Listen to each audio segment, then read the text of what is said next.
La matière. Le passage à travers les objets est immanence. Elle traverse l'espace, le temps.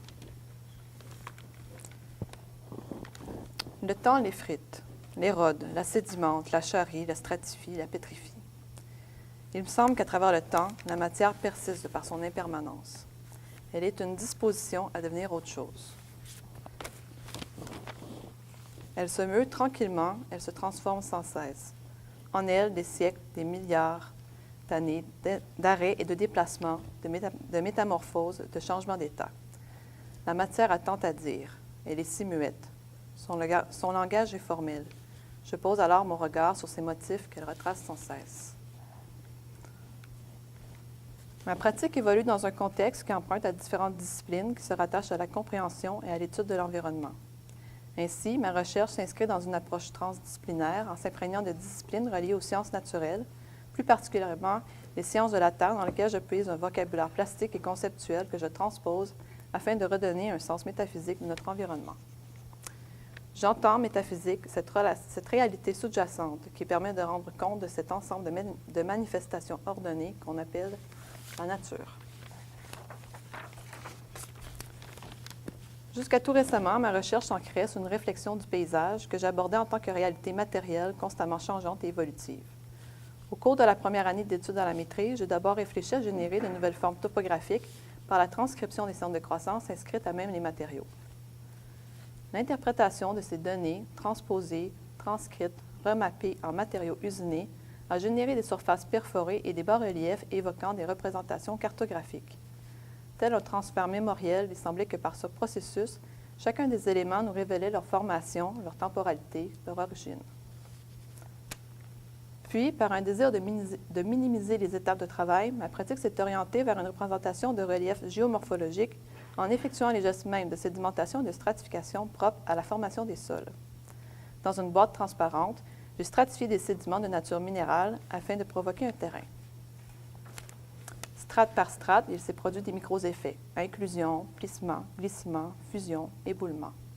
Je devenais en ce sens un agent géomorphologique qui défiait le temps.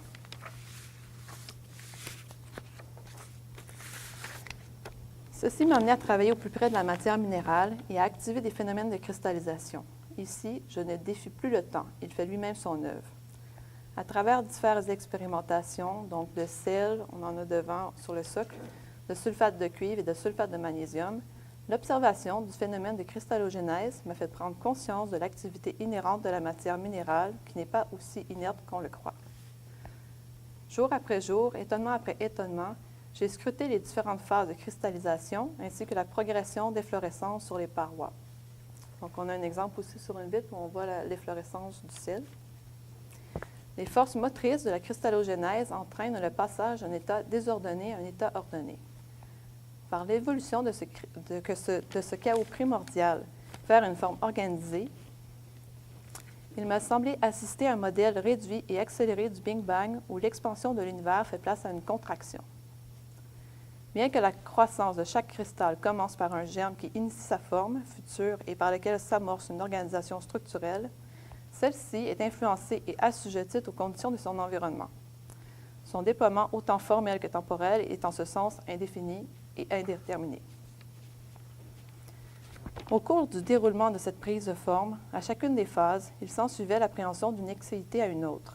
Pour citer Stéphane Leclerc, l'exéité met en jeu des relations qui peuvent entretenir la forme et la matière, comprenant que l'un et l'autre ne peuvent s'argumenter sans un mouvement qui leur autorise une existence. L'exéité est par définition une situation concrète et singulière de naissance.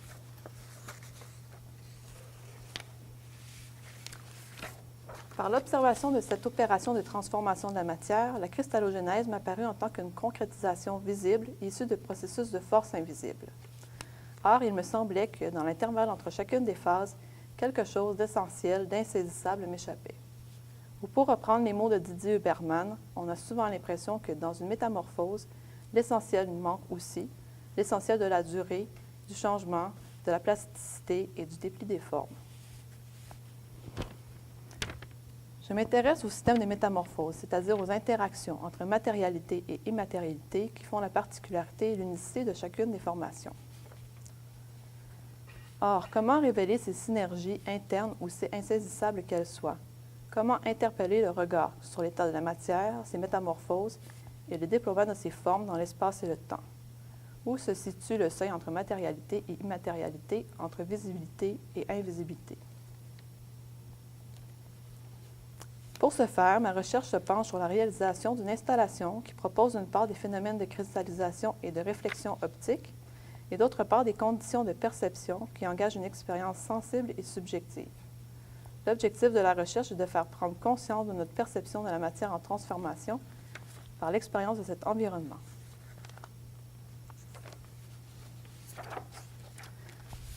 Donc, ma recherche actuelle s'enracine sur ces observations, ces étonnements et ces prises de conscience découlant de ces expériences de cristallisation. La cristallisation est un processus endogène, ce qui signifie qu'il prend naissance à l'intérieur même d'un corps dû à une cause interne. Ceci a amené ma pratique vers la fabrication de prismes géométriques dans lesquels j'ai inséré des miroirs qui se font face. Il s'ensuit la fabrication de télédoscopes générant des perceptions cristallisées. Notons ici la distinction entre les termes kaléidoscope et télédoscope. Le kaléidoscope est un objet fermé, nous permettant d'entrevoir par son jeu de miroitement des objets de petite taille qui engendrent des formes et motifs variés. Alors que le télédoscope se constitue d'une structure ouverte, de sorte qu'il forme des motifs kaléidoscopiques à partir d'objets extérieurs. Ce dernier nous permet de voir la réalité autrement. D'un point de vue formel, les différentes formes géométriques de ces instruments rappellent les représentations schématiques de la cristallographie. Mais c'est avant tout par l'enfermement de miroirs que le principe du télédoscope se rattache à la cristallogénèse. Et ce, tant par la disposition des miroirs internes qui se font face et qui déclenchent une réaction endogène, mais également par la répétition ordonnée de mêmes motifs symétriques et géométriques dans l'espace. Non étranger aux propriétés optiques des cristaux, le miroir est une surface plane qui dévie et réfracte la lumière. Constitué d'une fine feuille de métal sous une plaque de verre, le miroir est donc de par sa nature minérale.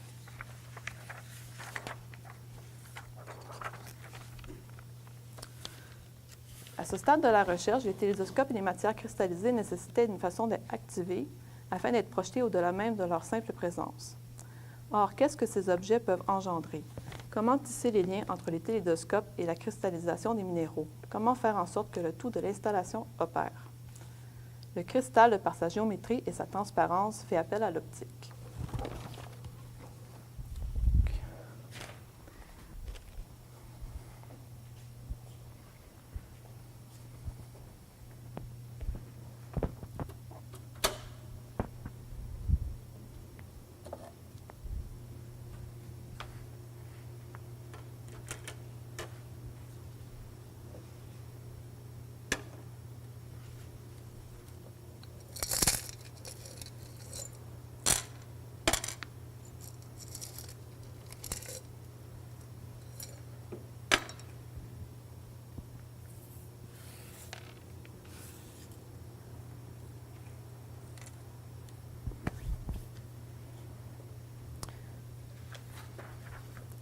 Or, le rétroprojecteur, dont le miroir joue une fonction fondamentale quant à son mécanisme de projection, m'invite à le trafiquer.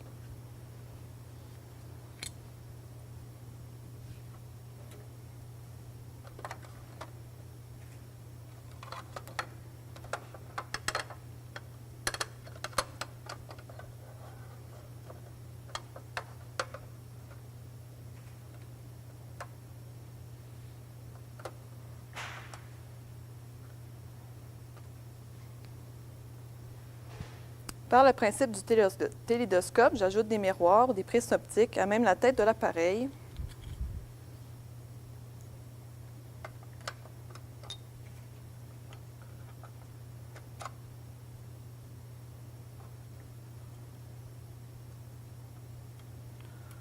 Donc, ça crée un morcellement, une multiplication, une déviation dans l'espace.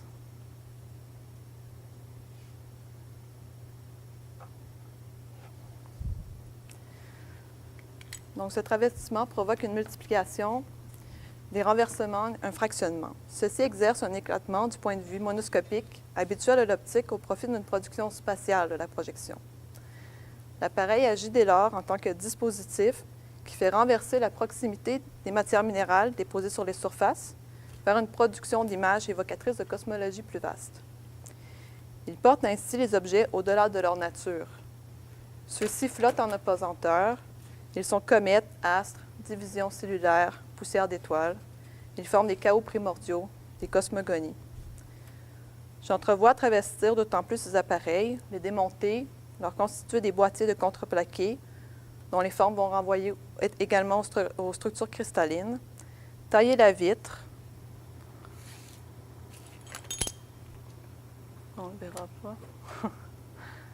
Donc, tailler la vitre en lui offrant également une forme géométrique. Ceci provoquant un cadre non habituel de la projection. Et pourquoi? Bien, pourquoi pas ne multiplier les têtes de l'appareil et donc projeter encore plus dans l'espace.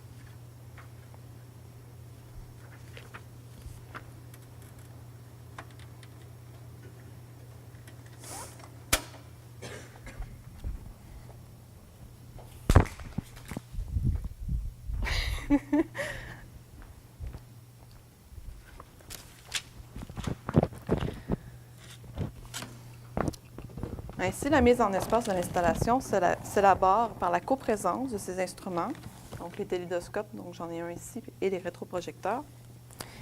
À l'image d'un système planétaire, les rétroprojecteurs constituent des sources lumineuses, telles des soleils, autour desquels gravitent les télidoscopes. Tous deux de nature résolument low-tech, ils engendrent, de par leurs moyens mécaniques sommaires, des événements. Les télidoscopes, disposés en tant qu'instruments optiques, fragmentent la projection en une perception cristallisée, morcelée. Alors que disposés dans l'axe même du faisceau lumineux, la lumière rase leur structure externe et s'introduit en leur ouverture. Les ondes projetées de ceux-ci se fusionnent à l'image projetée. La réfraction des reflets de lumière exercés par les miroirs se constelle au mur en une myriade de formes lumineuses, ajoutant une nouvelle couche à la projection. Autrement orientée aux limites périphériques des faisceaux lumineux, la lumière qui y pénètre effleure les miroirs, traverse la structure jusqu'à ce qu'elle rencontre la première surface sur laquelle elle trouve moyen de se manifester, cette fois sous forme de diffraction du spectre lumineux.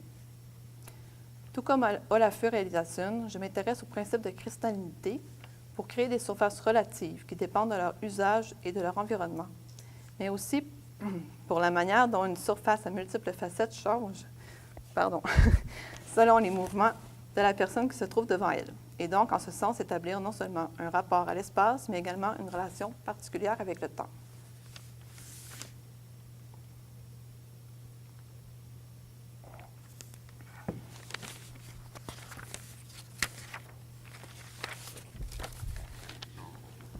La lumière agit ainsi en tant qu'un matériau intangible interreliant les composantes physiques de l'installation dont le miroir en est l'intermédiaire.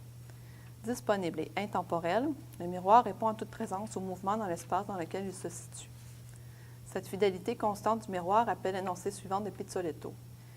La surface du miroir est en elle-même absolument vide, mais en même temps, elle contient l'image de tout ce qui existe. Il y a une idée d'universalité dans le miroir. Considéré comme le rien, il contient virtuellement le tout. Le miroir est en somme une sorte de catalyseur. Il a une puissance de concentrer le faisceau, de le redistribuer autrement. Il effectue des transferts, des réponses, il provoque des renversements, des symétries, des concentrations et des interactions. Dans le cadre de ma recherche, il agit en tant qu'élément de transition et de transformation.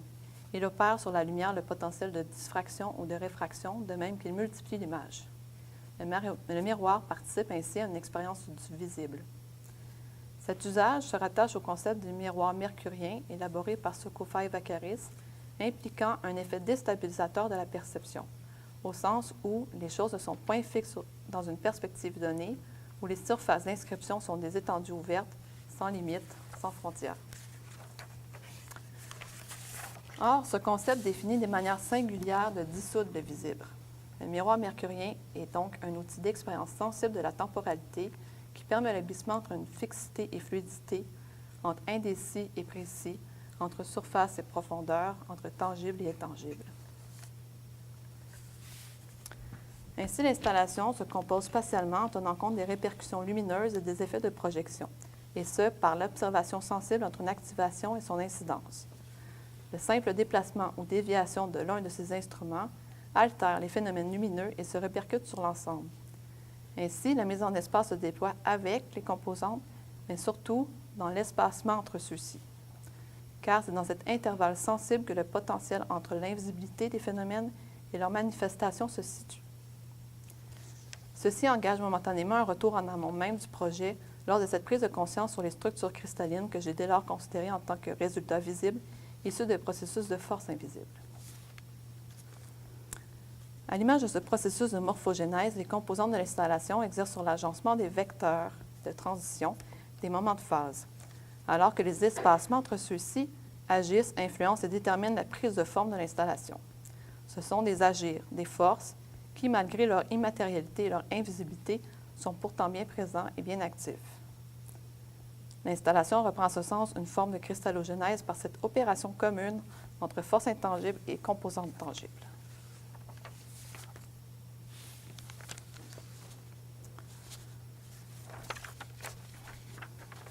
De ce fait, je considère ma recherche au seuil entre notion de dispositif et de système. Donc, dans l'esthétique des systèmes, Burnham en fait la distinction suivante. Si la notion de système tend à souligner l'organisation et l'interaction entre des éléments dans un ensemble, celle de dispositif insiste sur l'orientation de cet ensemble, sur cet objectif, c'est-à-dire sur son effet. J'entends par système une organisation entre matière, énergie et information pouvant être influencée par des conditions tout autant internes qu'externes. Comme nous l'avons vu, la prise de forme de l'installation est indéterminée et se conditionne en tenant compte de la coprésence des éléments. Ceci implique en ce sens une logique du devenir où la prise de forme s'organise et se structure de manière systémique par cette résonance interne. De ce fait, le positionnement des éléments non déterminés à l'avance se conditionne au fur et à mesure selon un principe d'enchaînement. En revanche, l'installation se rattache à la notion de dispositif puisqu'elle s'oriente nécessairement vers son objectif. En effet, les choix opérés en amont prédéterminent nécessairement ce sur quoi notre regard sera porté. Bien plus complexe que ce simple schéma, Deleuze décortique le concept de dispositif en employant le modèle de machine à faire voir et à faire parler. Dans ce passage, il définit le comportement du dispositif par l'exemple d'un réseau de lignes enchevêtrées de visibilité et d'énonciation. Il s'agit ici d'un exemple éloquent dans le contexte de ma recherche, puisqu'il fait référence à des lignes de lumière dont la visibilité ne renvoie pas à une lumière qui viendrait éclairer des objets préexistants, mais il s'agirait plutôt que chaque dispositif a son régime de lumière, distribuant le visible et l'invisible, faisant naître ou disparaître l'objet qui n'existe pas sans elle. Or, emprunter le concept de dispositif dans le champ artistique, c'est interroger les stratégies, les choix, les effets qui induisent des manières de percevoir et d'interpréter. Au sein de mon observation, les objets déposés sur la surface de projection sont en amont choisis d'être montrés visibles sous l'angle du dispositif optique qui les module différemment. Donc, en effet, la projection trafiquée les redistribue avec, pour reprendre les mots de Deleuze, leur dérivation, leur transformation, leur mutation. L'installation propose en ce sens non pas quelque chose à voir, mais bien des manières de voir. Cela active des conditions de perception qui engagent une expérience à la fois sensible et subjective.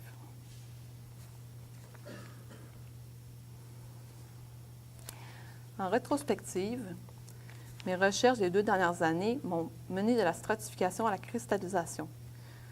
Ce passage marque une transition hautement significative dans mon parcours. Ma recherche, qui s'ancrait sur une problématique du paysage, a ainsi peu à peu traversé un seuil pour se rapprocher au plus près de la matière et de son activité inhérente. Sans l'avoir identifié au préalable, la notion de paysage distançait mon regard sur la nature. Cette distanciation était due à l'essence même du paysage qui est en soi une invention, une construction sur la nature.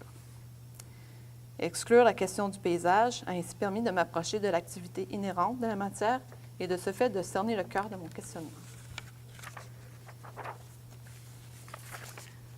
Ceci dit, mes recherches actuelles poursuivent mes réflexions précédentes sur l'élaboration des formes par la nature et le temps, en offrant cette fois une attention toute particulière à l'expérience perspective et sensorielle du visiteur. En effet, ma pratique se vouait à la représentation d'élaboration de relief a ainsi évolué de la sculpture intimiste, formelle et statique, vers une pratique installative qui active et met en interaction des phénomènes. Cette transition entre une pratique sculpturale vers la création d'environnement engage momentanément le passage entre une œuvre qui, de par son autonomie et sa mise à distance, exclut le sujet qui le perçoit, vers une œuvre qui inclut et situe le sujet.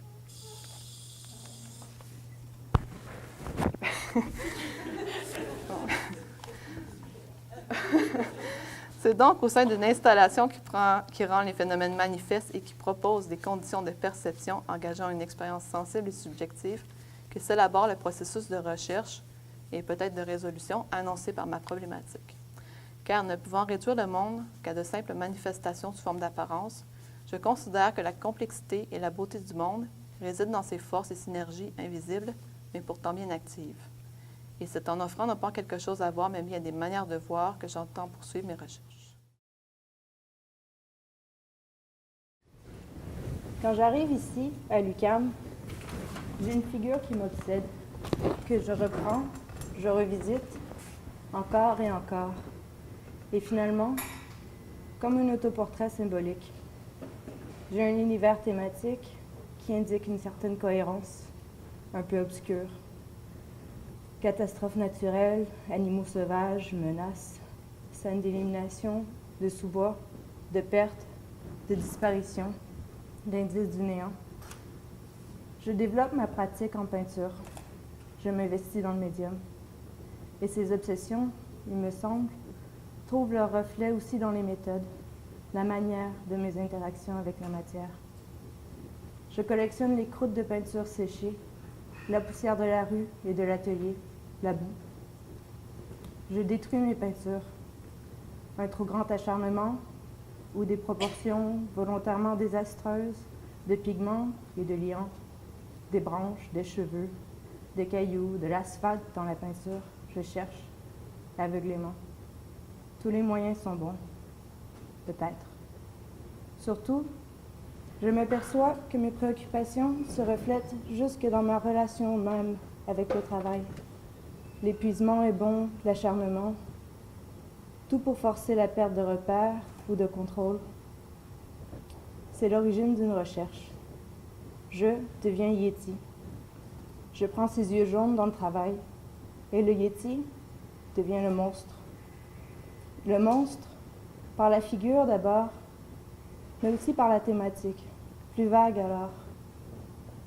La notion du monstre, de la monstruosité, c'est un nom que je donne alors à quelque chose que je ne saurais nommer, qui s'inscrit dans le geste aussi, dans l'intention, ou plutôt dans la volonté, cette disposition qui permet le geste. Ce n'est pas alors que je peins des monstres, des bêtes provenant de lieux inconnus qui effraient et qui étonnent, dans un désir d'entretenir le mystère, ou encore d'encourager un certain sentiment d'horreur. Les thèmes, comme les images, résultent de choix intuitifs. Le monstre est un qualificatif, issu des normes qu'il révèle par un écart marqué, voire spectaculaire. Le terme implique un jugement de goût, généralement défavorable. La normalité, l'ensemble de définitions culturelles qui organisent le réel et l'expérience, confère une valeur à ce qui, en son absence, simplement est. A priori, le monstre n'a pas de forme propre, définie par un regard culturel. Il répond de l'évolution de ce même regard, des mœurs et de l'éthique de la société qui le pense. Il signifie une altérité pour la norme, et c'est par là qu'il m'intéresse. Comme l'étranger, il appartient à l'inconnu, au domaine de l'imaginaire et des pulsions, hors de l'expérience matérielle. Le rencontrer ou l'observer permettrait sa définition, de le connaître, de le rationaliser, lui donner forme, c'est l'inscrire dans la réalité, l'ordinaire et sa banalité, le visible. Mais s'il devient visible, il n'est plus. Le monstre disparaît, ou alors se révèle simplement être autrement. L'invisibilité, c'est donc sa condition même d'existence. Pour perdurer dans sa qualité, il doit demeurer inaperçu.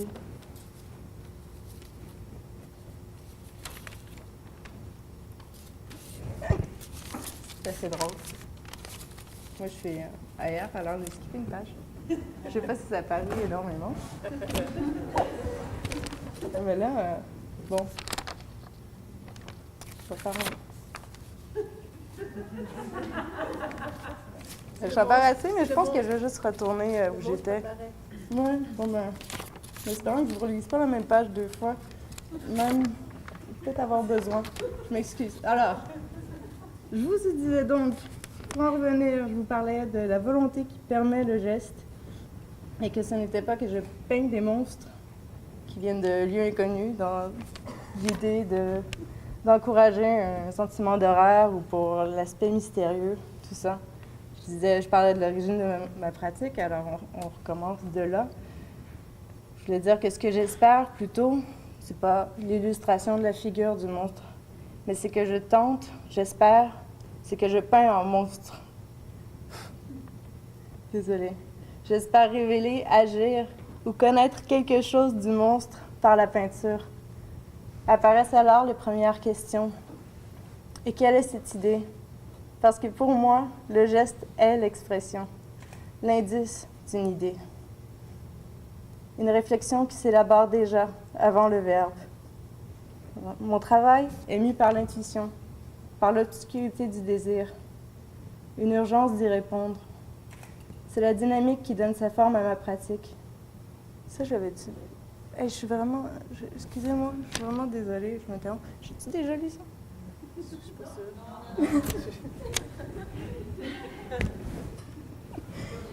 Alors, c'est la dynamique qui donne sa forme à ma pratique. C'est une approche intime du travail, relative à l'expression d'une subjectivité. Surtout, la pratique artistique, pour moi, est une manière d'être au monde, d'appréhender le monde, d'en faire l'expérience et d'en faire sens. L'expression, selon Merleau-Ponty, est le passage réciproque de l'intérieur vers l'extérieur et inversement, d'un extérieur vers l'intérieur. Il y a là un mouvement de découverte et de transformation. C'est un mode de connaissance qui confère une direction au fil de mes pensées, à mon narratif interne.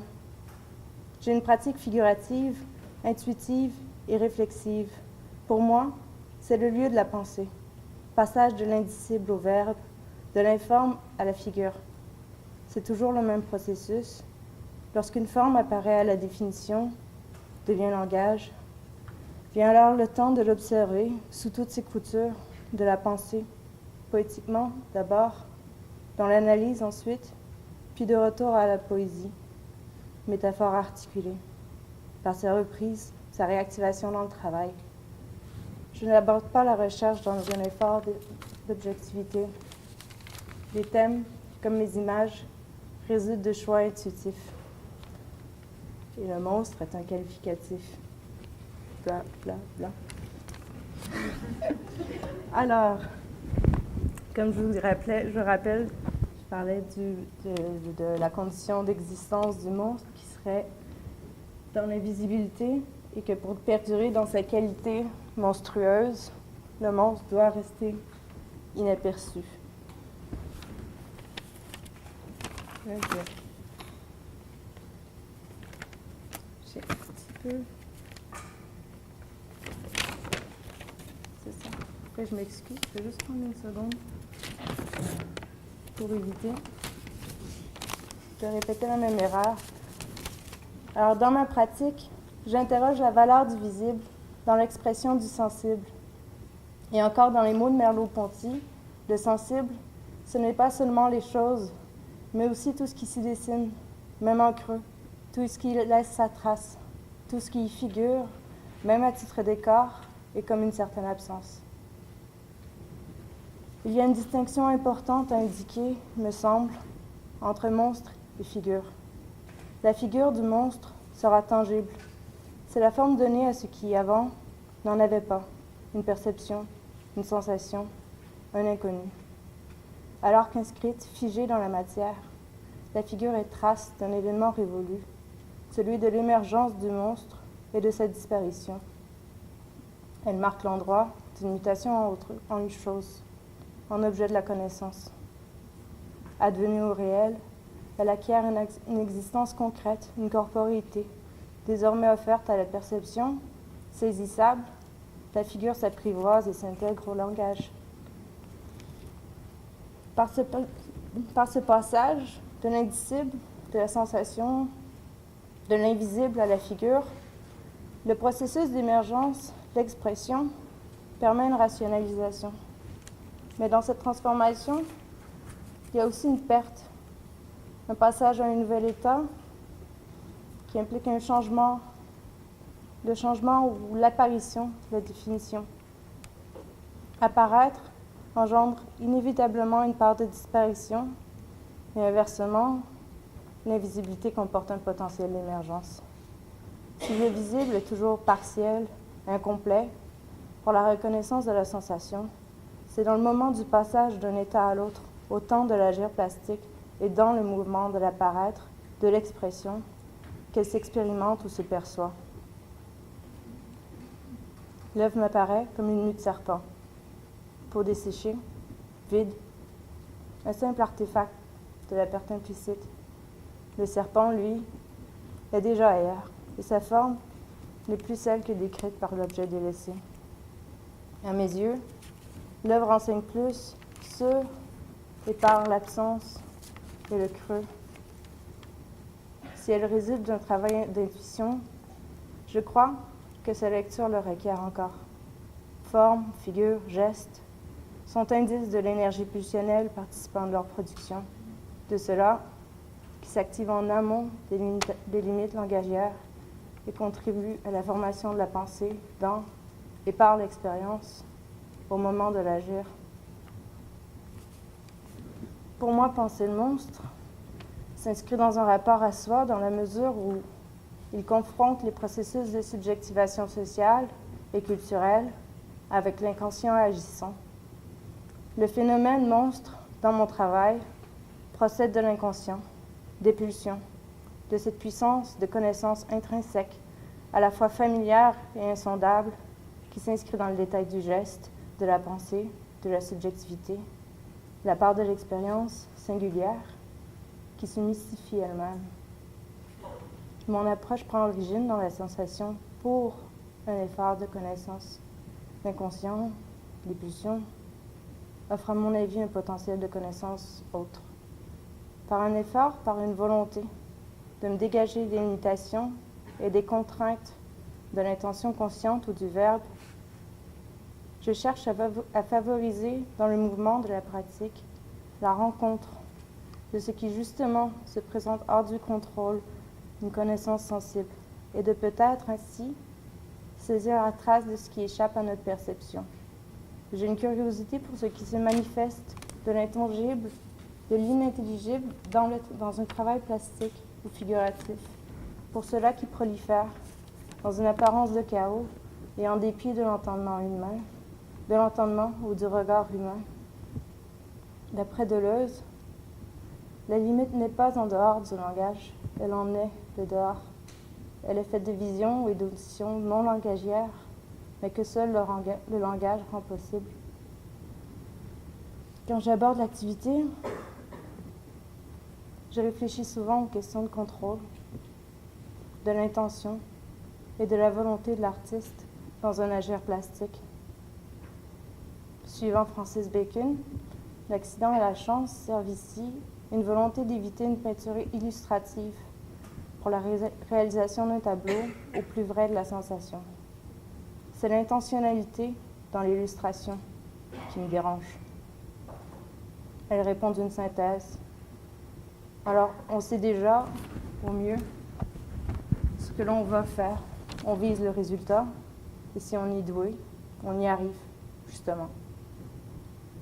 L'accident et la chance, eux, relèvent d'une tentative d'échapper dans l'agir à la seule rationalité par l'intuition. Ces techniques et méthodes, comme tant d'autres, ne sont pas tant des subterfuges qui viseraient à forcer un malgré soi, qui arriverait malgré tout, mais les moyens d'une disposition à laisser advenir en même temps qu'être tendu vers. J'ai exploré et j'ai eu recours encore à plusieurs méthodes pour sortir du contrôle, éviter la trop forte emprise d'une intention. Travailler rapidement, la spontanéité, une approche technique qui rend difficile la prédiction du déploiement de la matière, le sabotage du travail entamé qui force à recommencer, l'essoufflement, l'acharnement, le travail lent aussi, qui encourage un état méditatif. En fait, les techniques ne m'intéressent pas tellement pour leur finalité plastique, pour leur fin de savoir-faire, mais pour les états qu'elles incitent. Le monstre, je le conçois comme un potentiel d'agir. Dessiner ou peindre avec l'étrangeté du monstre, qui serait donc également le moyen d'accéder à l'insaisissable en soi. Faire monstre, ou encore devenir monstre, serait alors s'éprouver soi-même autrement. Agir le monstre dans l'atelier, c'est éprouver l'expression des pulsions. C'est comme une mue, et ça s'inscrit dans un mouvement de devenir, un geste à la fois. Pour glisser dans les idées de Deleuze, si le devenir animal de l'homme est réel, sans que soit réel l'animal qu'il devient, alors agir en monstre, peindre en monstre, devenir monstre, ne se réalise pas par un mimétisme, ni par analogie, ni par ressemblance. Ce que Deleuze propose est une identité sans ressemblance, une disposition d'auto-réflexion dans la création qui produit la ressemblance de l'animal ou du monstre par des moyens qui ne lui ressemblent pas. Une peinture monstre, cette mue de serpent, serait une peinture affectée par un monstre affecté lui-même. Dans cette rencontre, la porosité du devenir influe simultanément sur l'artiste et sur le monstre. S'affecter de lui dans la pratique présente ainsi, à mes yeux, un potentiel d'imaginaire, de connaissance et de transformation. Mais si, comme le pense Deleuze, le geste artiste peut être considéré comme le passage de la vie dans le langage qui constitue les idées, c'est aussi en passant dans le monde visible que ce qui s'y prouvait de monstrueux disparaît. Je dis souvent que je compose un herbier qui fait la collection des spécimens récoltés dans mes errances imaginaires et matérielles. Pas tout à fait objet musée, ni œuvre. L'herbier, c'est un ouvrage documentaire. S'y rassemblent les planches de botanique, le travail des naturalistes, que ce soit leurs observations ou les spécimens récoltés. Extraits d'une nature sauvage, organisée, décortiquée, analysée, décrit, exposé, classé, bref, défini.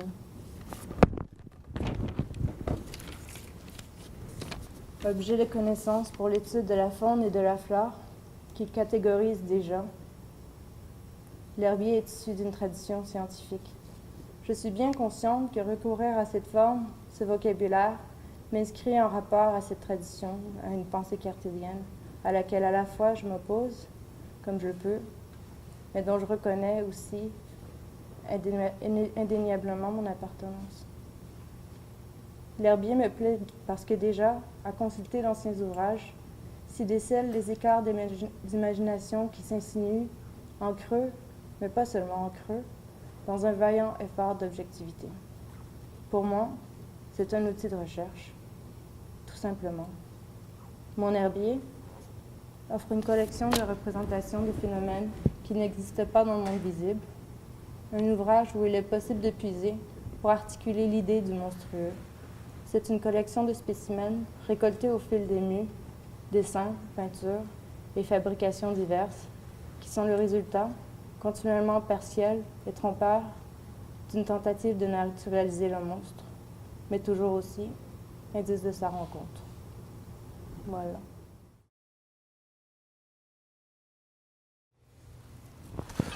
Ma pratique naît du drame et de la mort. Suite à une peine d'amour en 2008, j'ai choisi 3 œufs et je me suis rendu au cimetière Côte-des-Neiges. Choisissant par hasard une tombe, j'ai ajouté 3 œufs. Je les ai écrasés et j'ai pris le geste en photo.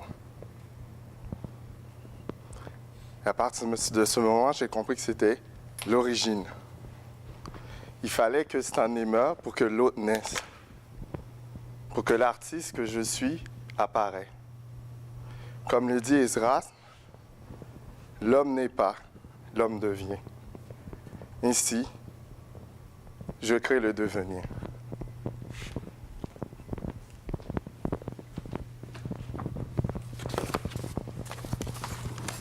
Je me questionne sur les tragédies, les enjeux sociaux, politiques et économiques, portant une réflexion sur la condition humaine du 21e siècle dans le contexte de globalisation. À travers une pratique multidisciplinaire, j'analyse et je me réapproprie de ces drames, particulièrement les fusillades de masse, les attentats, les afflux migratoires, en explorant la multiplicité des tragédies actuelles, ses cohérences et ses incohérences.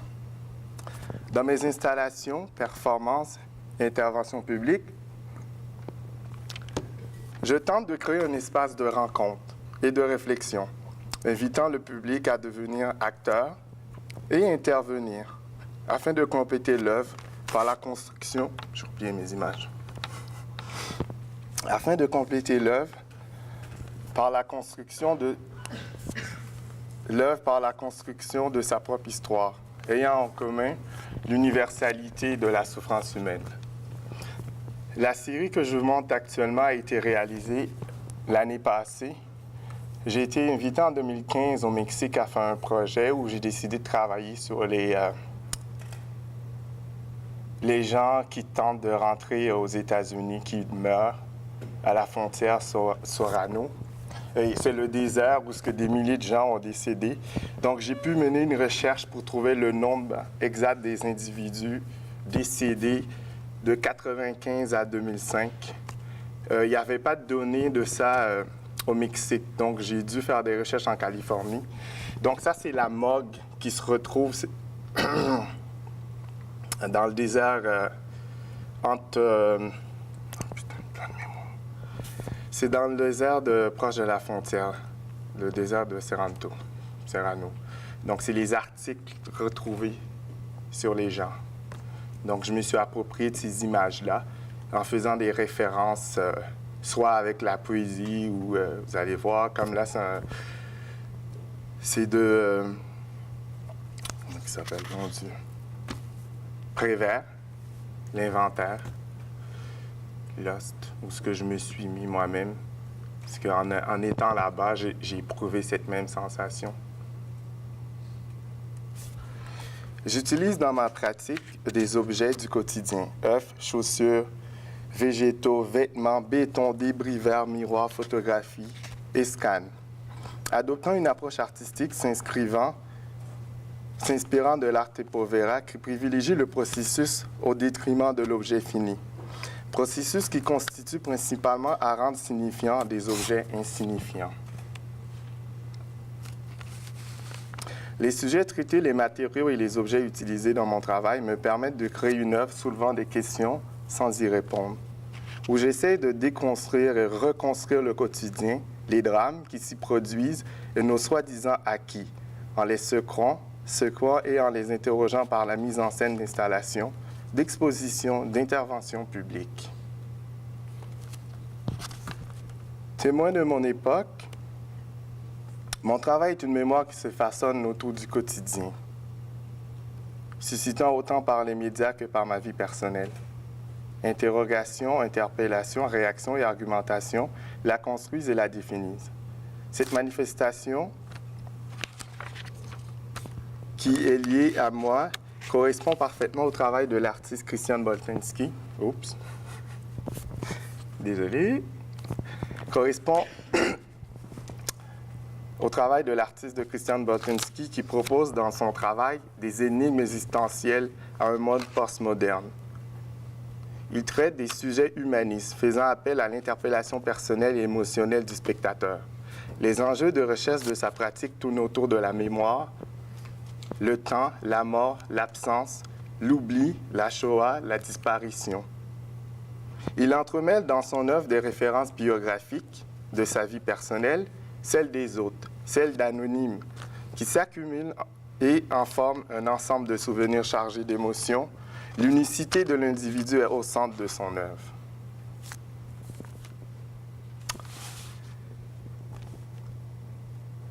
De mes origines, je suis contraint à faire un art dit ethnie. Questionner le regard que l'autre pose sur moi, c'est d'analyser où je me positionne dans ma pratique artistique, autant que dans le monde de l'art. Ce regard fait état des problématiques relatives à la diversité et aux différentes formes d'instrumentalisation institutionnelle et de dispositifs contemporains reliés à l'art de l'exclusion des pratiques dites non actuelles. Ma recherche actuelle est une analyse de la collection du Musée d'art contemporain de Montréal à partir du critère de la diversité ethnoculturelle transposée en une installation. Il s'agit d'explorer et d'investiguer dans la collection permanente et les archives du Musée d'art contemporain depuis sa fondation.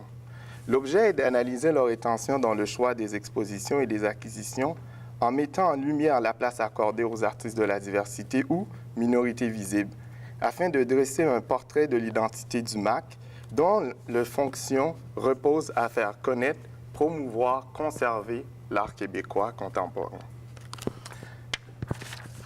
Le musée existe depuis 1964 et a ouvert ses portes en 1965 au public. Ça fait plus de 53 ans. La collection permanente est composée de 7815 œuvres en date de mars 2014. La collection comprend 1214 dessins, 2372 estampes, 39 œuvres de fibres, 194 installations, 77 livres ou albums d'artistes, une œuvre en nouveaux médias, 1691 peintures, 933 photographies, 580 sculptures, une œuvre situation, 508 œuvres techniques mixtes et 205 vidéos. Mon processus de ma méthodologie, j'y vais encore et la session passée, 2 à 3 fois par semaine aux archives du musée, accompagné de 2 personnes où j'ai eu accès à toute la collection et toute la banque de données. Donc, mon idée était la suivante. On va revenir. Donc, lorsque vous regardez la collection du MAC, tout de suite sur la page, il y a une liste de noms d'artistes qui s'y trouvent. Les artistes canadiens, québécois et internationaux. Donc, je choisis un nom, exemple, Betty Goodwin. Voici l'œuvre dans le banque de données. Je clique, j'envoie ça dans Google et je fais une recherche qui me donne ça, qui est Betty Goodwin est une artiste canadienne. Là, je vois une photo de l'individu. Donc, je vois son origine et sa couleur. Je détermine, c'est un Québécois, canadienne, blanche. Et aussi, j'ai eu le droit à tous les rapports du musée de sa fondation jusqu'en 2015. Vous notez, à chaque fois qu'il y a un don ou une acquisition, c'est écrit artistes canadiens, artistes québécois, artistes internationaux. Donc, comment faire pour arriver à trouver un artiste noir montréalais au sein du musée, au sein de la collection? Donc, ça a été vraiment ardu de continuer à faire cette recherche-là. et de vérifier si réellement il n'y en a pas d'artistes. Donc, sur les 7815 œuvres, je n'ai pas encore rencontré un artiste québécois, montréalais, canadien. Ce qui est intéressant, c'est de comprendre la définition, que je vais revenir, les définitions qu'on donne. Il y a eu un mode au Québec, au Canada, de label. On a commencé par les périodes de...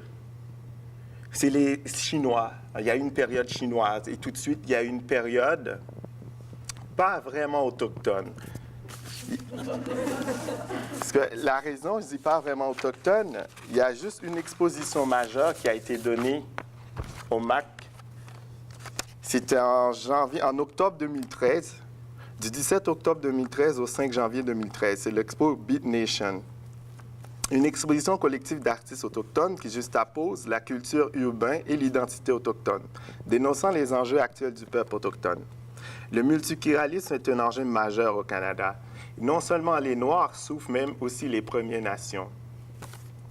Et ce qui m'a poussé à revoir la définition, on peut voir la définition de diversité.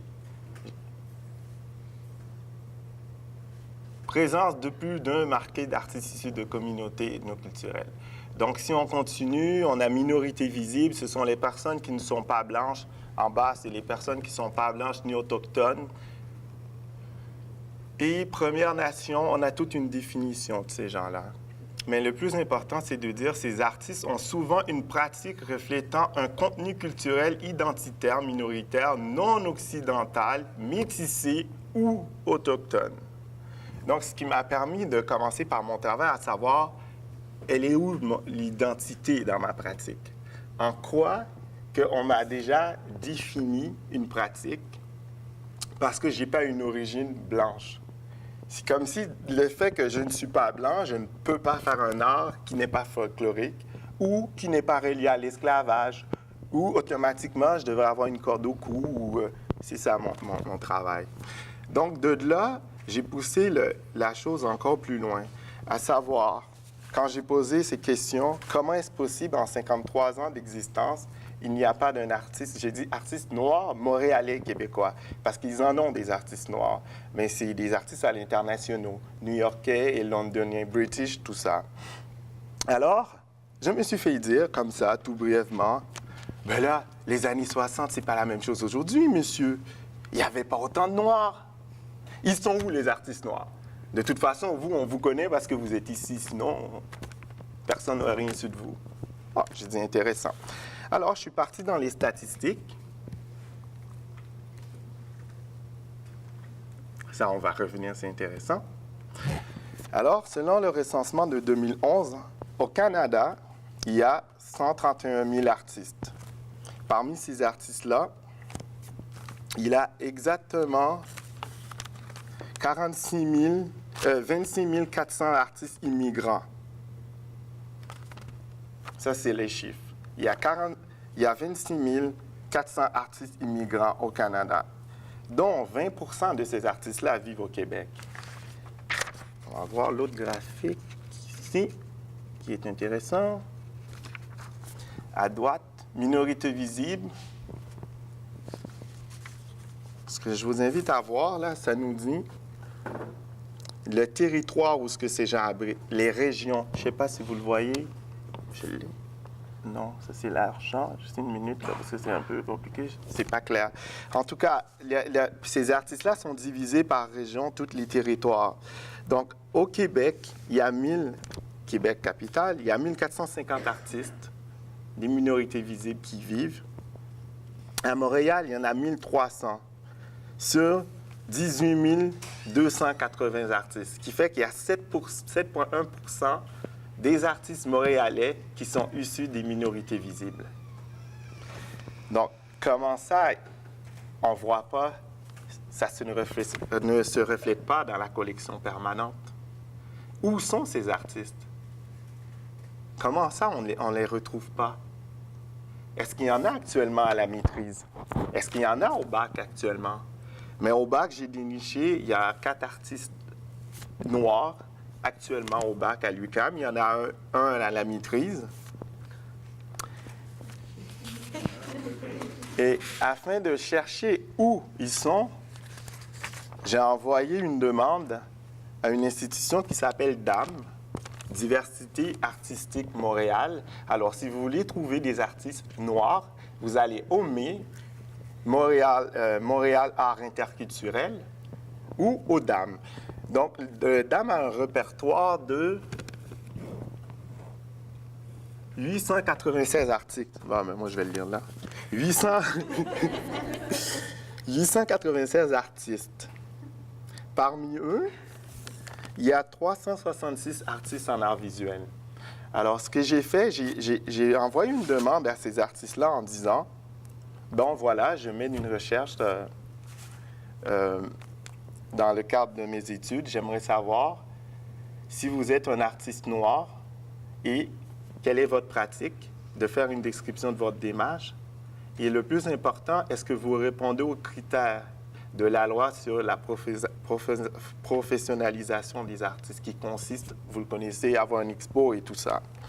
Donc, j'ai commencé à avoir des réponses. Alors, la majorité me disent, ben vous êtes courageux de vouloir faire ça. Nous, ça fait des années, on a abandonné. Alors, les gens vont ailleurs.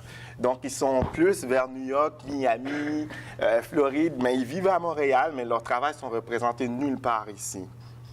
Et ce qui m'a poussé à parler de cette étude, qui est en cours, qui n'est pas encore publiée, qui va être publiée bientôt, qui est faite par une étudiante en histoire de l'art de l'UDM, c'est Estives Philippa, qui a voulu, tout comme moi, mettre la lumière sur la sous-représentation des artistes issus de l'immigration dans les galeries contemporaines membres de AGAC.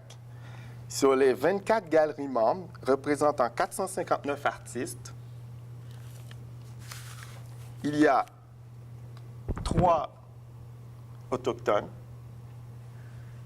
deux femmes et un homme, qui ont une maîtrise et un bac en art.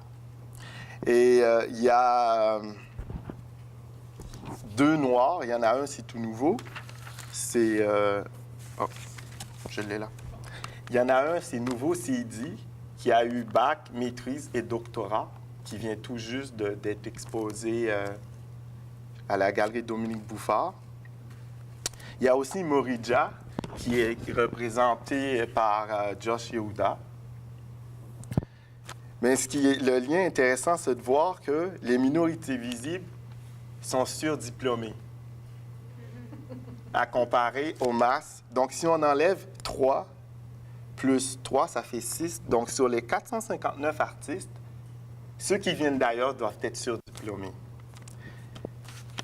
Et pour le musée, en ce qui concerne le musée, mais pourquoi il n'y a pas de Noirs? Pourquoi ils ne choisissent pas? Alors, comme ils m'ont dit, leur critère de sélection est simple. Nous, on va dans les musées. Nous, on fait affaire avec les galeries. Alors, s'il n'y a pas de Noirs dans les musées, s'il n'y en a pas dans les galeries, donc ça fait on ne sait pas où ils sont. Ce qui m'amène à vous parler d'un collectionneur torontois qui s'appelle Kenneth Montag, qui est un docteur qui possède un cabinet de dentiste. Il a voulu partir une collection, monter une collection d'art contemporain.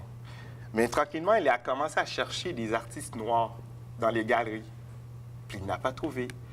Alors, il a senti qu'il y avait un manque majeur. Ce qu'il a fait, il a monté une collection en allant chercher des artistes noirs, canadiens, majoritaires, et il a un espace d'exposition.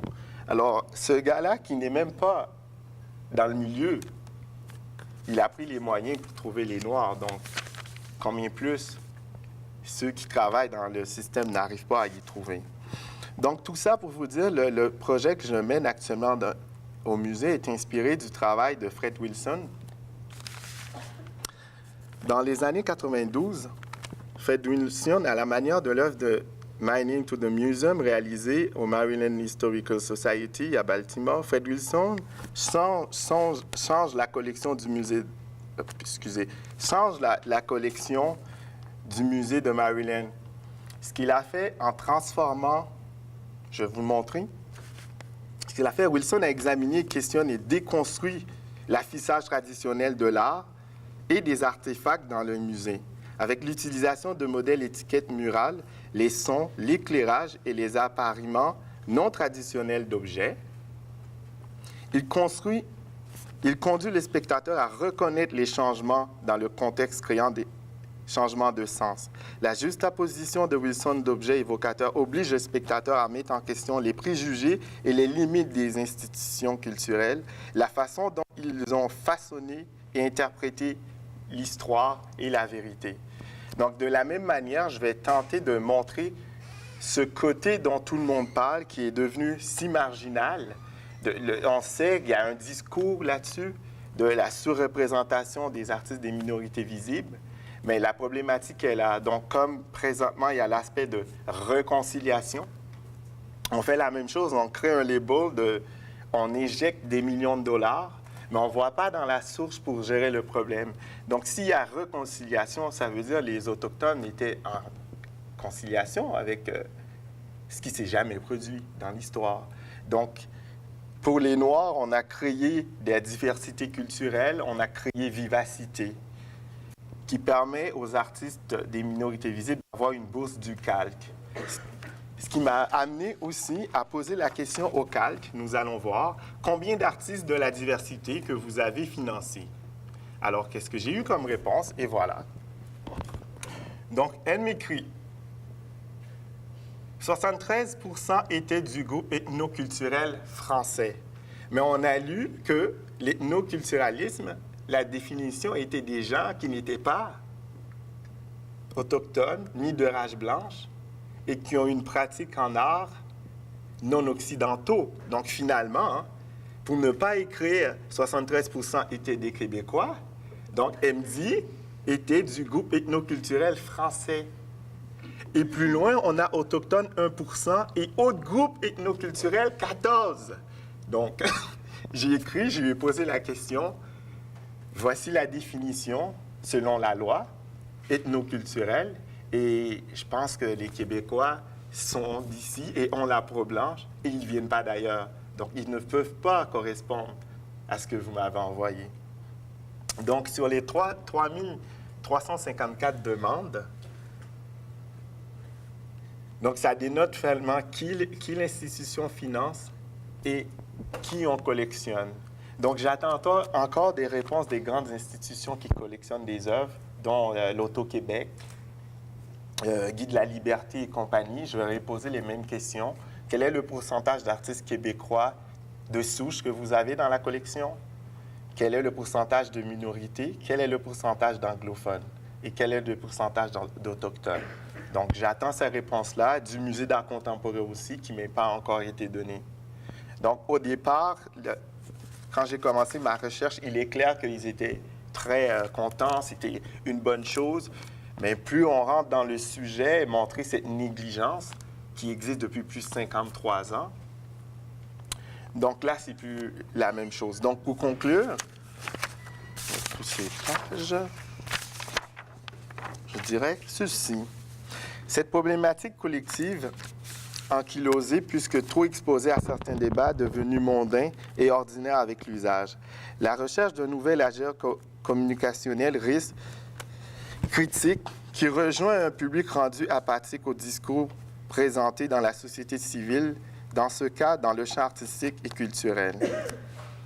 C'est sur cette apathie que je mets la lumière, l'homogénéité des institutions culturelles dans la représentation des artistes exposés et financés, afin de révéler l'absence des individus sujets à l'inégalité, un concept pourtant qui est relié à l'origine et à la couleur. Ce contexte marque la nécessité d'une réflexion portant sur un dialogue entre l'origine de l'artiste et les institutions muséales. Journal de bord, jour 1, projet Les Attentes. J'attends. 5 heures par jour pendant 7 jours. C'est exigeant de ne rien faire, de s'obliger à ne rien faire d'autre que penser. J'écris seulement sur mon expérience qu'après mes attentes, pour éviter de m'occuper avec l'écriture. J'aimerais être capable de décrire les allers-retours de ma pensée. L'écriture exige une narration linéaire qui m'empêche de traduire les sauts de mon esprit. Développer une pensée libre de toute finalité. Expérimenter une sorte d'état de suspension entre deux usages fonctionnels et productifs de mon temps.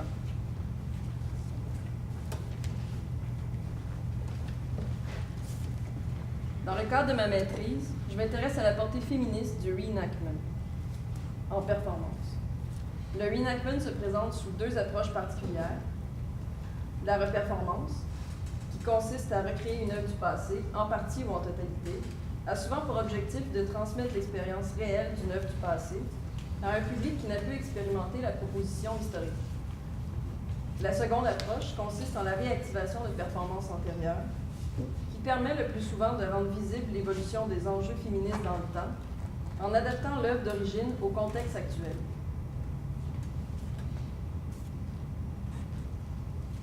Plusieurs femmes artistes intègrent le reenactment au sein de leur pratique, une approche qui n'est pas étrangère à leur entrée dans les institutions culturelles, au sein desquelles, par leur pouvoir légitimant, se réalise actuellement la reconnaissance des pratiques féministes.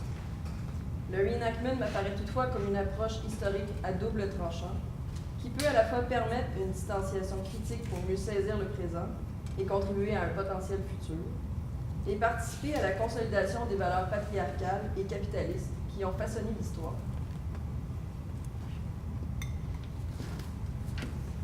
Ainsi, au-delà de la reconnaissance de l'art performatif féministe, comment repenser le traitement artistique du passé d'enjeux féministes qui sont toujours actuels, et de manière aussi percutante dans un contexte social différent?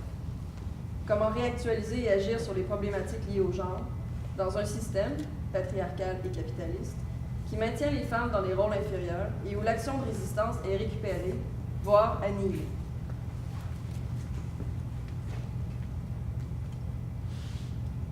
Journal de bord, jour 2, projet Les Attentes. État méditatif, comme pour économiser mon énergie. Les lumières de l'UQAM s'allument à 16h. Les lampadaires vers 16h30. Les moineaux se tiennent près des lumières, pour la chaleur sans doute. Plus il fait noir, plus les gens se pressent. Dès que je me suis mise à regarder l'heure, c'est devenu interminable.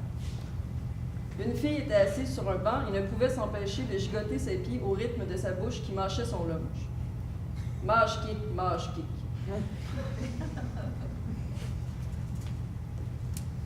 L'objectif de ma recherche est de parvenir, par le biais du reenactment, à établir un dialogue en termes de généalogie horizontale entre les artistes qui contribuent aux enjeux féministes depuis les années 60 à aujourd'hui, mais également en relation avec le public, témoins et ou participants de mes performances. L'anachronisme, qui consiste à ne pas remettre un événement à sa date ou dans son époque, permet, selon Giorgio Agamben, une distanciation critique nécessaire pour mieux saisir le temps présent. La réactualisation devient alors un geste d'appropriation qui s'inscrit dans la continuité des luttes féministes. Je m'intéresse à un artiste non pas pour son œuvre, mais plutôt aux enjeux qu'il pointe dans son temps. André Lepecki conçoit le reenactment comme une approche active et génératrice du matériau historique et un moyen de résister aux structures disciplinaires et de contrôle. En privilégiant l'itération comme approche du reenactment, c'est-à-dire la réactivation du processus d'un artiste en dialogue avec un nouveau contexte, je crée une boucle qui défait le temps chronologique et permet une analyse non linéaire des enjeux politiques qu'il traverse.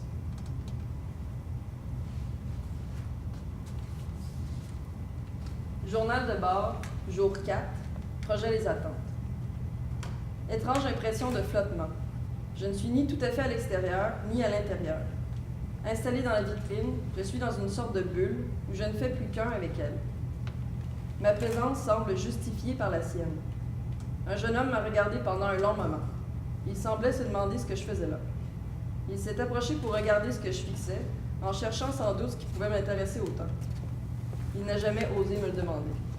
Mon manque de fonction commence à attirer l'attention.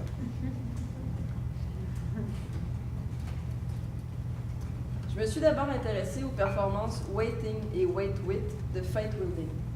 En 1972, elle considérait l'attente comme un état de soumission chez les femmes, exclues du monde des hommes. Sa reprise de sa propre performance en 2008 proposait plutôt, maintenant que les femmes ont intégré le marché du travail, l'attente comme un acte de résistance à la consommation et à la production forcée. Pour mon projet, présenté dans le cadre d'une exposition collective à l'UQAM à l'automne 2015, j'ai donc choisi d'attendre, littéralement, que l'exposition se termine. Cette inaction constituait pour moi un refus de performer, c'est-à-dire tant de produire que d'exceller, en tant que femme, artiste, étudiante. J'adoptais ainsi une toute nouvelle approche dans ma pratique. Dès lors, il m'a semblé que je devais poursuivre dans ce sens et expérimenter ce que signifie et implique le refus de performer, de produire, afin de développer une réflexion critique sur les mécanismes reproduits par le système même. En 1938, Virginia Woolf pose des questions qui peuvent continuer d'être pensées. Comment refuser le travail, la guerre, l'éducation? Tant que les femmes étaient exclues de ces domaines, elles pouvaient lutter pour y entrer ou les critiquer du lieu de leur exclusion. Maintenant que nous y avons accès, que notre participation semble garante de notre victoire, nous pouvons nous demander si nous voulons de ce privilège dans un système social basé sur l'oppression des femmes par les hommes et sur lequel le système économique s'appuie pour s'assurer une force de travail gratuite au sein de l'institution familiale.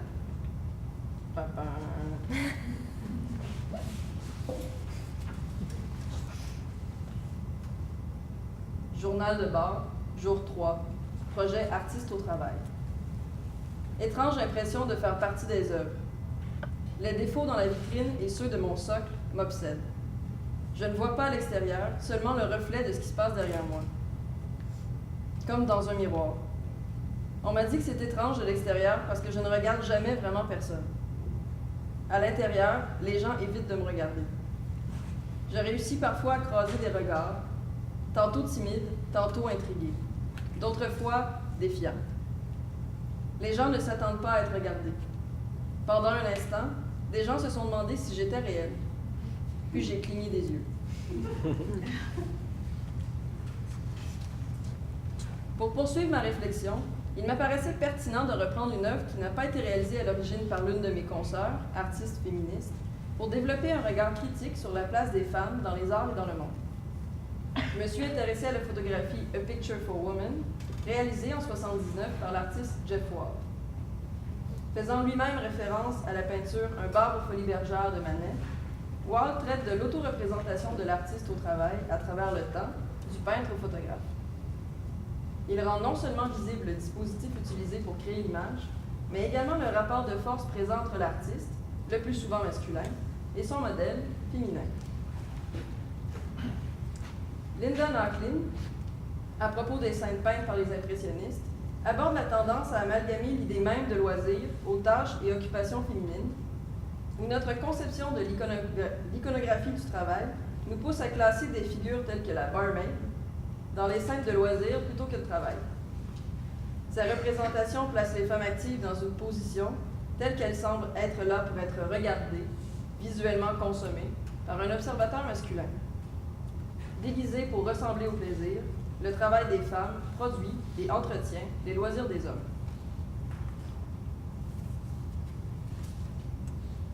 Si Wall a rendu ce rapport de force visible, les rôles n'ont toutefois pas changé.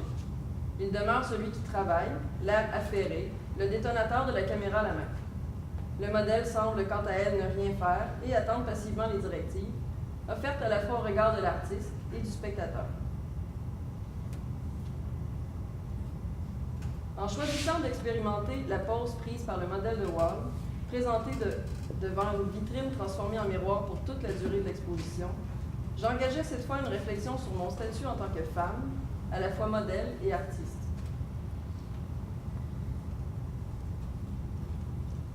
Bien que j'ai choisi le dispositif, seul le visiteur pouvait décider de compléter le tableau, car lui seul choisissait de me regarder ou non à travers le miroir. Offerte à mon tour au regard, j'étais également laissé le reste du temps à mon seul reflet, confronté à la représentation de mon propre corps comme un objet inerte. Je devais pousser mon expérimentation et rendre mon refus visible.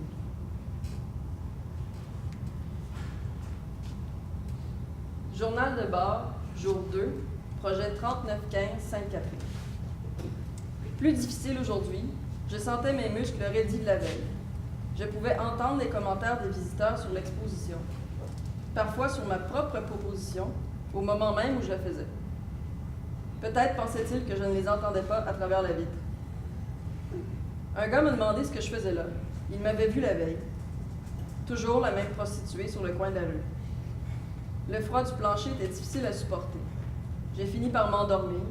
Impossible de dire pendant combien de temps.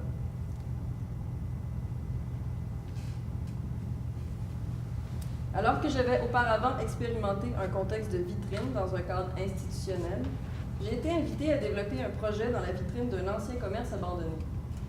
Il m'a semblé alors que cette vitrine, précisément, pouvait rendre visible mon refus de produire par le paradoxe créé entre la fonction de la vitrine, montrer pour vendre, et mon inaction dans la durée.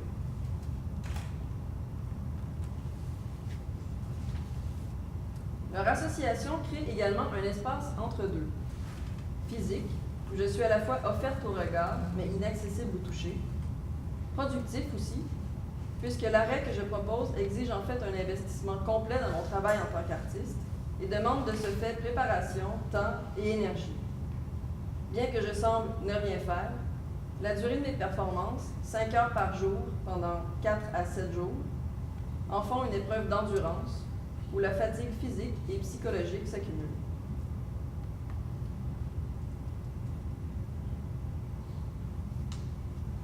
Journal de bord, jour 3, projet Les Attentes. Déjà s'installent des rituels ou des manières de procéder. J'examine mon environnement immédiat. Un cheveu au sol, une mousse sous la chaise, des traces de chaussures sur le plancher. Indice des allers-retours, signe du temps passé. Quand le soir tombe, je peux voir dans la vitrine le reflet de ce qui se passe derrière moi, comme dans un miroir. À la place du trottoir, une sculpture métallique. La rue a laissé la place à un plancher poli. Le bâtiment d'en face est devenu un grand espace blanc dans lequel des gens discutent.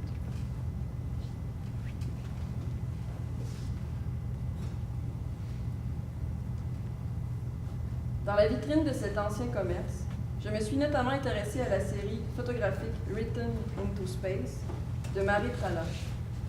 Nue, coincée sous le lit, la table ou dans le cabanon, elle traite de la vision dualiste qui divise l'expérience privée et publique, avec pour conséquence le sentiment de n'être jamais tout à fait à sa place. Coincée dans un espace exigu et tapie sous une chaise, j'étais complètement exposée et devenais accessible, vulnérable. Contrairement aux passants qui étaient libres de me regarder, aller et venir, je ne pouvais pas prendre mes distances et me détacher de leur regard. Je ne donne rien à voir, mais ne cherche pas à m'effacer, puisque déjà invisible en tant que sujet féminin, dans un système binaire où je suis représentée en négation. Ainsi, l'inaction me permet d'aborder l'invisibilité à partir de l'expérience de l'exclusion, mais sans qu'elle soit une réclamation d'inclusion. Virginia Woolf parle de rester étrangère.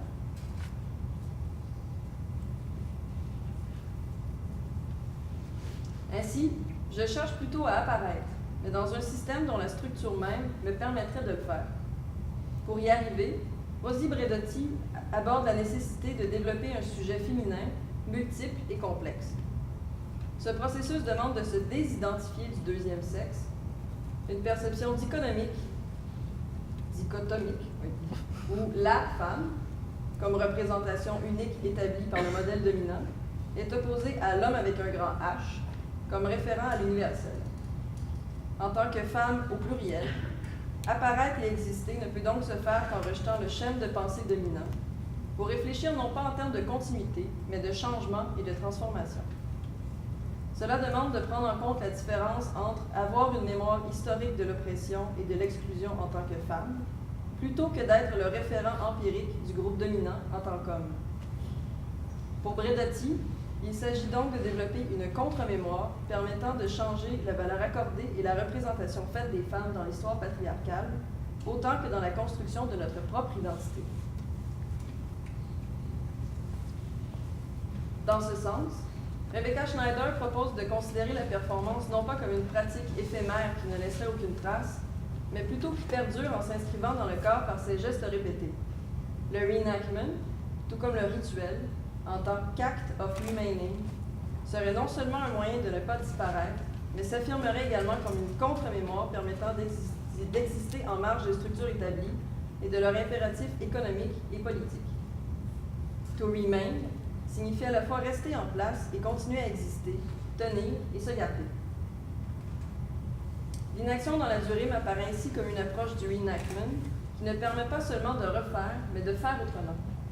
C'est un engagement dans une pratique de l'attention et de prise de conscience qui permet une appropriation critique de l'histoire à travers le processus d'autres artistes et rend possible un dialogue avec eux à travers le temps de façon non linéaire. Dans la durée et dans un contexte de vitrine, cette pratique me rend perméable, permettant d'inclure également le public dans ce dialogue et de l'ouvrir vers un potentiel futur.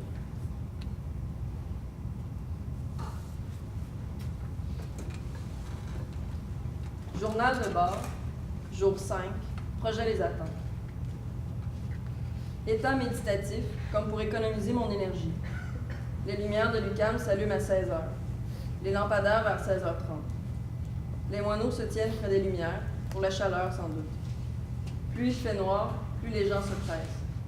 Dès que je me suis mise à regarder l'heure, c'est devenu interminable. Une fille était assise sur un banc et ne pouvait s'empêcher de gigoter ses pieds au rythme de sa bouche qui mâchait son linge. Mâche kick, mâche kick.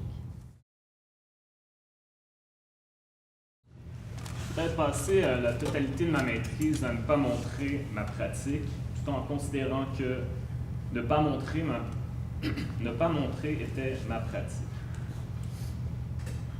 Enfin, en guise de préface, j'aimerais citer le récit du voyageur et son ombre de Nietzsche. L'ombre dit au voyageur qu'elle et ses semblables, ouvrez les guillemets, sont plus timides que les hommes, fermez les guillemets. Mais elle poursuit avec un avertissement fort important, ouvrez les guillemets, tu ne feras part à personne de la manière dont nous avons conversé ensemble, fermez les guillemets. Vraisemblablement, l'ombre, obscure et anonyme, demande à conserver ses prédicats, en évoquant le mutisme de son interlocuteur. La parole de l'ombre se garde ainsi d'être répandue et l'ombre continue de rester ce qu'elle est. L'ombre, c'est ce lieu du second rang, cette chose derrière quelqu'un d'autre, agissante et reconnaissable. L'ombre, elle n'est que la découpe inverse de quelqu'un de lumineux. Ainsi, ce lieu de l'ombre, c'est ce lieu privilégié pour l'invisibilité, ce lieu d'un voilement, d'une opacité. C'est une recherche qui tend à invisibiliser la présence ou, en guise d'analogie, à ne s'intéresser qu'uniquement à ce lieu de l'ombre, tout comme l'est ma pratique, elle ne saurait que, vraisemblablement, se taire.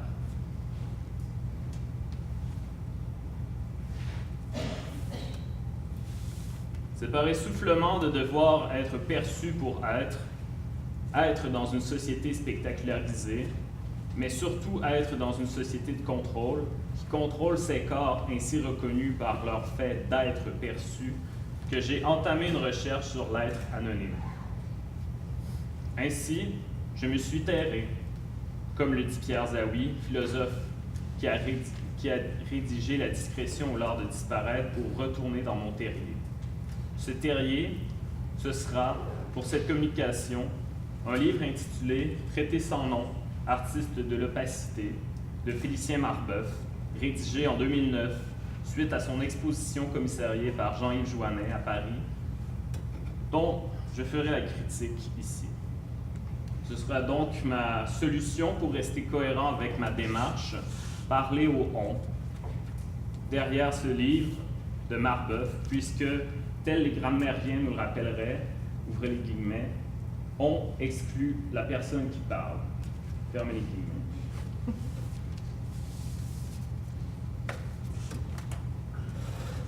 Enfin, pour le rare lectorat de ce livre, Traité sans nom, opacité, artiste de l'opacité, imprimé alors de 50 copies, ce lectorat, dis-je, aura tôt fait de constater que le style de Marbeuf est fortement poétique, rappelant la plume de Jean-Yves Jouannet et d'Enrique Villamata, qui ont très certainement influencé le style de Marbeuf tout autant que ses recherches en art.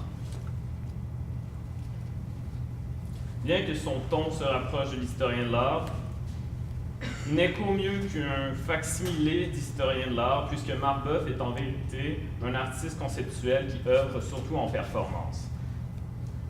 L'auteur de ce livre, grâce à son érudition dans la compréhension du champ de l'art, nous conglomère une suite de projets éparses qui soustraient leur créateur au regard de l'art actuel. Ces artistes emboîtent le pas dans une ligne de fuite dont Marbeuf décrit comme étant, ouvrez les guillemets, l'invisibilité de l'anonymat comme force d'action politique et critique de l'ontologie de l'artiste. Fermez les guillemets. Au Québec, on connaît largement ce type de démarche qui prend forme sous le terme de manœuvre. Bien que Marbeuf n'utilise jamais ce mot dans son livre Traité sans nom, des textes regroupés dans la monographie Alain Martin Richard, Performance, manœuvre et autres hypothèses de disparition pourraient bien figurer dans la bibliographie de Marbeuf. De fait, comme Richard l'évoque, la pratique de la performance qui quitte le lieu privilégié des initiés de l'art, en l'occurrence la galerie, les musées, les festivals de performance, se retrouve souvent dans ce jalon, la manœuvre. Le manœuvrier, ce serait celui qui s'intéresse à créer des situations hors du champ de l'art et de la légitimation qu'elle octroie, de manière guérilla ou infiltrante, au périple de rencontrer des regardeurs qui ne se soupçonnent pas. Le corpus de Marbeuf, que Marbeuf a brillamment constitué, s'articule autour de ce jalon d'art sans artiste, ou, à tout le moins, sans artiste le revendiquant, à l'instar de la pratique manœuvrière. L'auteur du traité sans nom le démontre, c'est bien évidemment, ouvrez les guillemets, parmi un flux incessant d'images et de monstrations de soi que prend place cette vile tentation pour l'opacité, fermez les guillemets, qui prend bien place dans une société telle que décriée plus haut, spectacularisée et de contrôle. Cette opacité, telle qu'il l'est écrit en 4e de couverture de ce livre, c'est, ouvrez les guillemets, ce lieu où tout acte ne peut plus être rattaché à l'artiste. Fermez les guillemets. Marbeuf mentionne à maintes reprises que toutes ses recherches portent sur, je cite, la valeur ontologique de l'anonymat. Nous pouvons facilement considérer que la discrétion, telle que déployée par Pierre Zaouy, se voit prolongée dans le récit de Marbeuf, puisqu'il la comprend d'une manière politique, en faisant le choix bien conscient de ne pas être selon ce que Zaouy déplore, je cite, « Être, ce n'est qu'exclusivement être perçu. » De fait, ce choix induit une posture politique qui tend à fuir sa reconnaissance.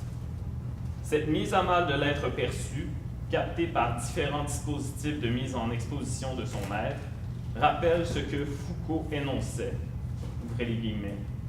Plutôt que de prendre la parole, j'aurais voulu être enveloppé par elle et porté bien au-delà de tout commencement possible.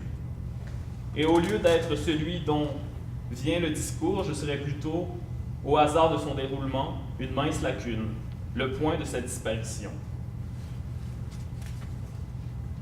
Le point de sa disparition possible, fermez les guillemets, pour enfin perdre son visage. L'opacité offensive, telle que nous pouvons l'entendre pour la première fois dans une revue philosophique française aux écrivains anonymes regroupés sous le collectif Tikkun, s'attarde à, je cite, « dégager des espaces où aucun acte n'est plus assignable à aucun corps ». Cette opacité offensive rend ainsi bien compte, tel que Marbeuf l'écrit, d'une volonté de quitter la scène en tant qu'artiste pour n'y laisser qu'un discours sans signature et sans archives. Quitter la scène, c'est, dans les mots de Marbeuf, ouvrez les guillemets, la déprise de soi. Fermez les guillemets.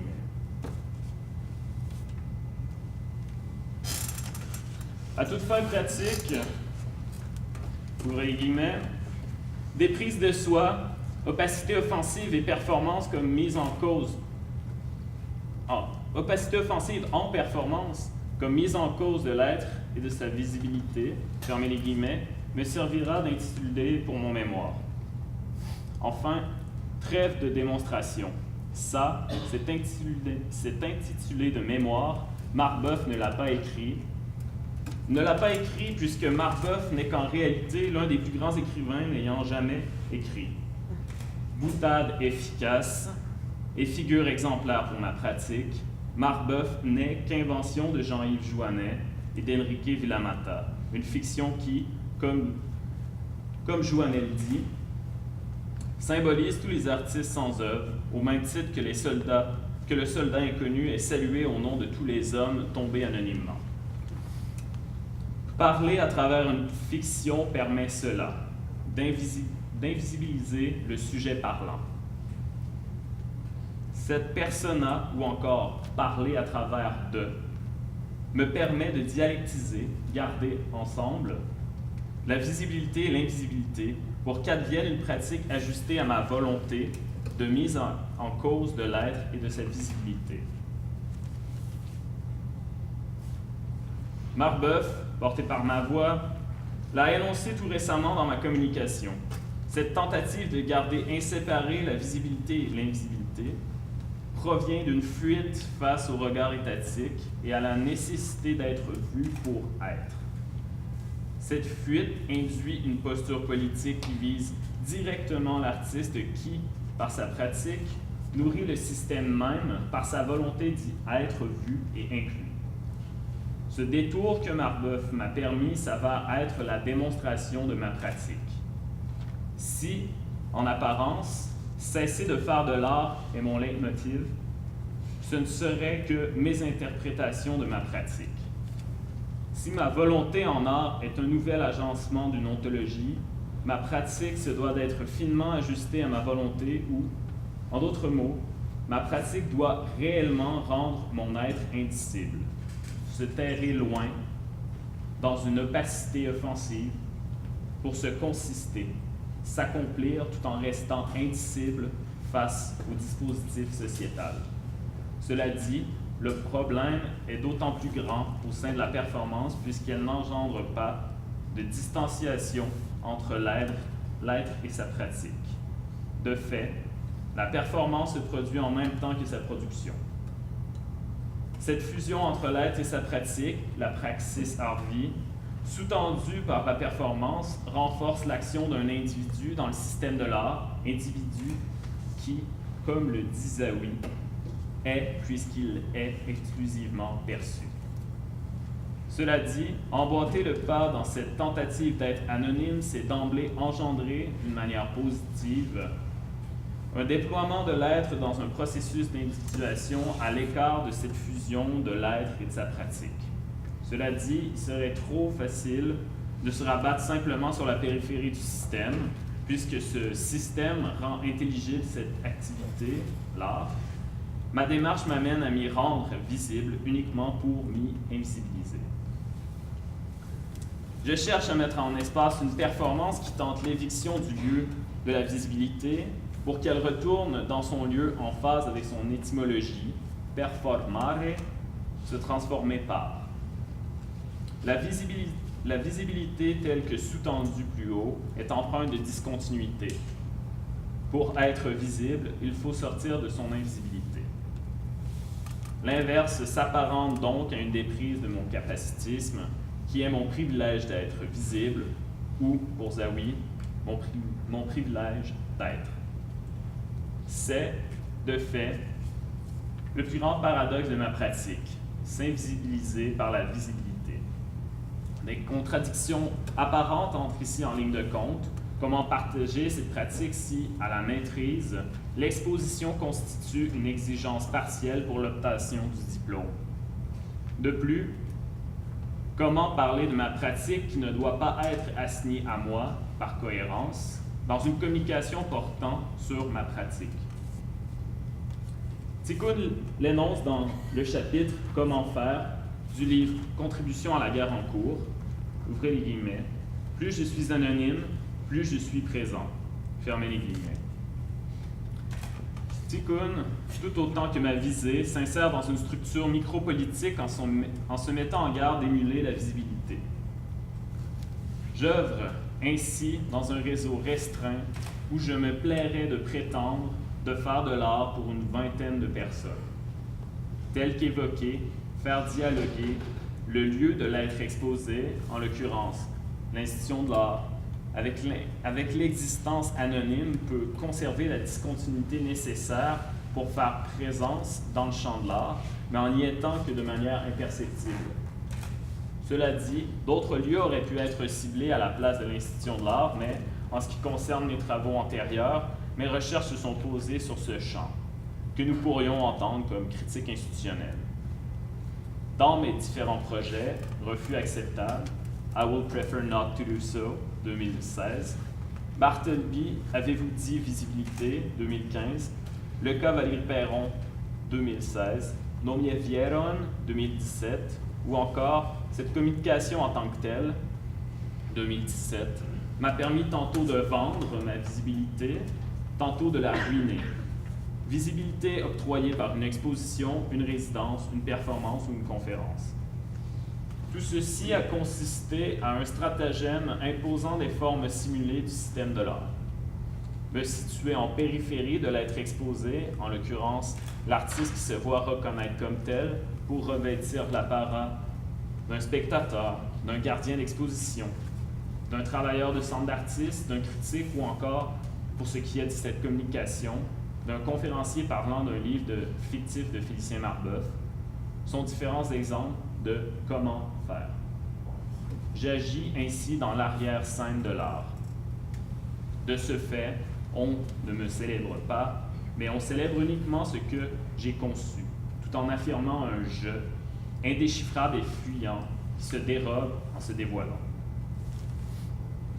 Cette posture en hors-performance consiste en un prolongement des recherches d'Alain Martin-Richard, de Doyon de Mers ou encore de Constant Lucène, qui évitent encore au radar du champ de l'art.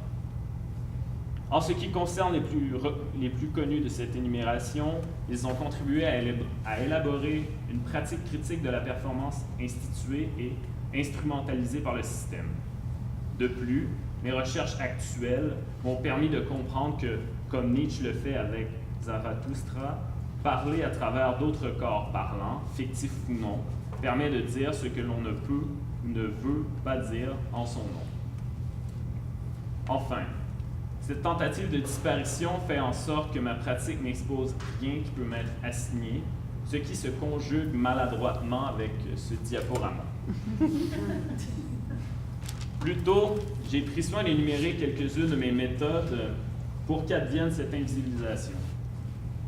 Nous pourrions nous résoudre à entendre ma pratique dans ces méthodes plutôt que dans l'objet créé, puisqu'en réalité, mes recherches se portent spécifiquement sur ces méthodes.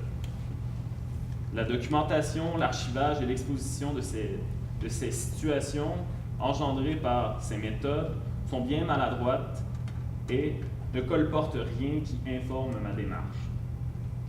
Capro, dans plusieurs de ses œuvres, ironisait la documentation comme stratagème pour rendre compte de sa posture face à la documentation. Il le faisait puisqu'il supportait l'expérience plutôt que le résidu de l'expérience.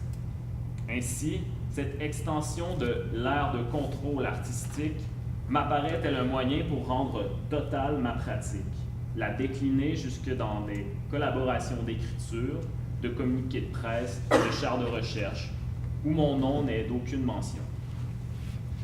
Pour cette communication, j'ai passé différentes diapositives, toutes blanches, toutes noires, dans le but d'en déjouer la documentation. En fait, je persiste à croire que la photographie et la documentation, qui met en image l'action, est un pouvoir qui conditionne la réception et l'interprétation de l'événement. Je songe par ailleurs travailler en collaboration avec une seule documentariste. Face à mes projets, pour la quasi-totalité des regardeurs, ma pratique n'est qu'à la fois document et œuvre, puisque l'œuvre est invisible. Ainsi, ces diapositives font office de ma pratique, puisque je n'ai pas pensé ma communication de manière externe à ma tentative d'opacité. En évoquant consciemment la mystique, j'aimerais terminer sur un passage biblique dans la parabole de Gérasa, Jésus rencontre un homme possédé à qui il demande son nom afin de pouvoir l'exorciser. L'homme possédé répond, ouvrez les guillemets, « Mon nom est Légion, car nous sommes innombrables. » Fermez les guillemets. Arténégri mentionne de cette parabole biblique que, ouvrez les guillemets, la menace qui pèse sur l'ordre politique et la distinction entre l'un, le petit nombre, et le grand nombre. La multitude démoniaque dont le possédé de Gérasa fait office ignore cette distinction numérique. Le nombre indéfini de la multitude, de la légion, menace tous ces principes d'ordre. Fermez les guillemets. J'aspire à ce que ma pratique de la multitude de persona fonctionne de manière tout humblement analogue à cette parabole du possédé de Gérasa. En définitive, c'est en tant que fuite à ce dont Bernard Aspe postule comme, ouvrez les guillemets, ce monde où la différence identitaire est devenue l'instrument de domination. Fermez les guillemets. Ces réflexions sur la valeur d'être visible en art proviennent d'une crise qu'engendre la privation de l'existence et l'impuissance politique dont le privilège d'être visible nous réduit. Penser l'être artiste d'une manière politique à l'ère du contrôle et du spectacle ne peut que se faire de manière opaque. À défaut de pouvoir terminer sur « j'espère avoir été clair », par souci de cohérence, j'espère avoir été opaque.